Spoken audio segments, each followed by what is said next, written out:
Hi చెల్లెలు, అందరూ ఎలా ఉన్నారు? బాగున్నారా? నేనైతే చాలా బాగున్నానండి. ఇప్పుడు టైం వచ్చేసి ఈవినింగ్ 8 అయితే అవుతుందండి. రీసెంట్ గా కాకినాడలో అమావాస్యకి అయితే నూకాలతల్లి జాతరలు అనేవి 45 రోజులు అంగరంగ వైభవంగా చాలా బాగా చేస్తారంటండి. ఇంకా జరుగుతున్నాయి కూడా. నెలపొడికి ప్రతి ఒక్క ఇంట్లో ప్రతి ఒక్కరూ కూడా ఈవినింగ్ లేదంటే మార్నింగ్ అయితే మార్నింగ్ ఏ టైంలో అన్నా నూకాలతల్లికి వెళ్ళి దండం పెట్టుకోవచ్చండి. చాలా మంచి జరుగుతుందనే మా ఒక్క నమ్మకం అనమాట.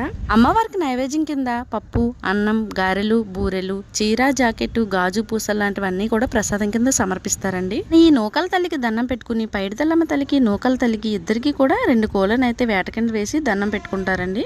ఈలో ఎంతమంది నూకల తల్లి తీర్థానికి వెళ్లారు? వెళ్ళిలంటే కామెంట్ సెక్షన్ లో కామెంట్ చేసేయండి. పోతే మా తమ్ముడు గడు అయితే కోడితో హిప్నటిజం ట్రై చేస్తున్నాడు అనమాట. ఫైనల్ గా దేవుడికి అయితే దండం పెట్టేసుకున్నామండి. దండం పెట్టేసుకున్న తర్వాత మొత్తం అంతటిని కూడా కుక్ చేసి తినేసరికి అయితే నైట్ 12 అయితే అయిపోయిందండి. మేము నైట్ టైం దండం పెట్టుకున్నాం కదా, సో అందుకే లేట్ అయిపోయింది అనమాట. వీడియో నచ్చితే లైక్ చేసి షేర్ చేసి సబ్స్క్రైబ్ చేసి